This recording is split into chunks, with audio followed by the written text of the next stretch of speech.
Na kuahidi tutaitunza miche hii hadi ilete matokeo chanya katika shule yetu.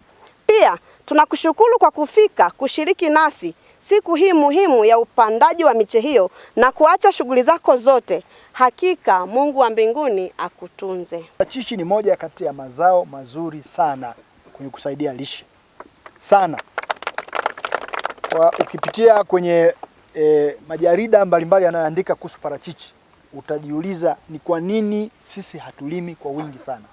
Kwa hiyo nilianza mpango wa kutoa parachichi kwa vijiji na nimeendelea kutoa kwenye vijiji mbalimbali, lakini sasa nimekwenda kwenye mashule. Na nyinyi Umago mmekuwa shule ya kwanza kupata mradi wa parachichi kutoka kwa mbunge. Na nalifanya hili kwa makusudi makubwa. Nilipanga nitasaidia shule mojawapo, lakini Umago nyi wenyewe sijui mlisikia au sijui mlipata wapi habari, lakini mimi na uhakika ilikuwa katika mipango yenu, kwa sababu mna parachichi tayari kidogo. Ilikuwa katika mipango yenu, mkaleta maombi ya haraka, na mimi nikifahamu kwamba tuko kwenye kipindi cha kupanda parachichi, nikasema nitatafuta miche ya parachichi kwa haraka sana. Na miche ya parachichi kwa mwaka huu ilikuwa ya shida jamani.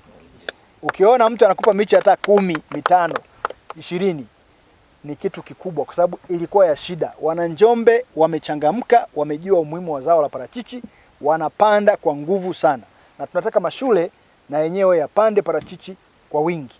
Kwa hiyo ninawapongeza sana kwa jambo hili kubwa ambalo nyinyi kwanza mlishalianza, mmefanya hiyo kazi, mmeanza kupanda hapa, na mimi leo nimekuja kumalizia kwa kuonyesha namna gani niko na nyinyi kwenye swala hili ambalo mimi naliongelea. Walimu nawapongeza sana, muendelee na kazi hiyo, na tuwaombe sana. Tunataka Umago iwe shule ya mfano kwanza kwenye hii kata, lakini katika jimbo letu. Hiyo inawezekana katika shule za msingi, inawezekana. Sema inawezekana. Inawezekana. Inawezekana.